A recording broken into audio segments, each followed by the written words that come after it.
This is an unofficial and unauthorized translation of a FIGU publication. FIGU Bulletin NR 68 Faith, Belief, and God. How did religious faith come about? Why does the human being actually believe in a God, in several gods, in idols, and in the false teachings of religions and sects? And why doesn't this delusional faith dissolve in the current time of the extensively valuable insights of science? Currently 2009, there are about 7.5 billion people who profess allegiance to one of 6 world religions or to a sect that has arisen from these. With regard to religions and sects, God has many faces. For Christians, Jews, and Muslims, He is a personified and universal creator God, who created the world, the sky, and the universe out of chaos. The human being is considered as a God-created pinnacle, whereby at the end of time, He is promised a paradisiacal existence of man and God.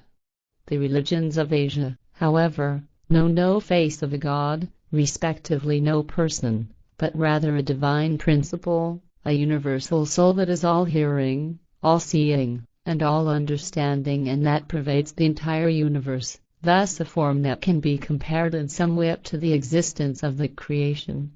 But this does not mean that by this approximate comparison, the religious teachings of the Asian religions could be brought into harmony with the spirit teachings, because these religions are also far from the creation-given teachings of the truth, teachings of spirit, and teachings of life. The Christians pray to Jesus, the Holy Spirit, and to God the Father. The Muslims pray to Allah. Others follow the commandments of the Torah or strive for an end of their rebirths. Many make a pilgrimage to Jerusalem and Bethlehem, others to the Kaaba in Mecca or to Mount Kailash in Tibet, and so on. And all those who have fallen victim to a belief long for heavenly peace, no matter how this may come about, whether it be by a holy war, by terror, a bloody criminal court, torture, murder, revenge, retaliation, or hatred.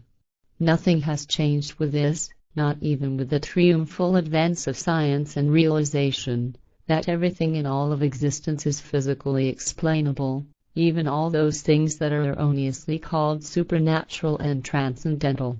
Nevertheless, the human being is a delusional believer in religious false teachings, in a God, in multiple gods or idols, and so on, for he simply wants to have a higher power over himself that relieves him of all responsibility, and this isn't any easier than by one becoming attached to a delusional belief in an all-determining and responsible for everything divinity and so on.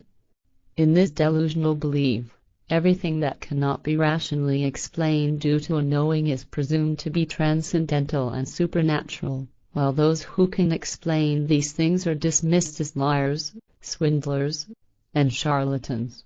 Thus the human being of the earth searches still today in the meaning and orientation from a divine order, because he will not let himself be taught by the effective, creative truth, but rather still wants to be a delusional believer in an age of great enlightenment, like in the days of Abraham.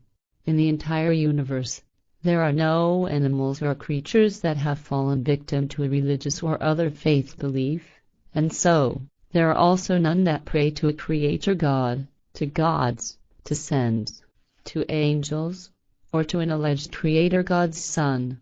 Indeed, solely the human being knows prayer and faith, because he is tormented by conscious and unconscious anxiety and fear, and by hopes and desires. The animals and the creatures, however, only experience fear, panic, pain, and stress, as well as physical and instinctive reactions to threats. Animals and creatures generally do not know the categories of the possible, the determining, weighing, and the logical, because everything in them is determined by their instinct. The human being alone has understanding and reason, a rationality, which is why he is aware of himself and of all of his thoughts and feelings, as well as actions and deeds, and can consciously weigh, determine, bring to bear, and carry out in logical sequence. But what the human being cannot fathom and cannot understand arouses anxiety or fear in him. Since ancient times, the human being asks himself, who ends the day and allows the sun to set, and where do wind, rain, snow, hail, lightning, thunder, and all the storms, droughts, crop failures, accidents, diseases, and epidemics come from? Since time immemorial, he has felt the power of the elements and stares without understanding into the darkness, in which he hopes to find an answer to what he asks for.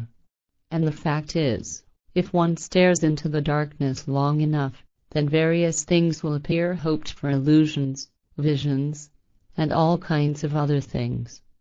Thereby, all the elements that move the human being, which he tries to fathom, apparently reach explanations, become explained, that impose themselves upon him in the form of characters, figures, names, faces, and features, etc. In this way, there originated Re, the sun god of the Egyptians, Thoth, the god of the moon, Agni, the fire god of the Hindus, and Indra, the god of the rain, and so on. In addition, there arose people who passed themselves off as gods, divinities, and who charmed their believers with crazy teachings and led them astray.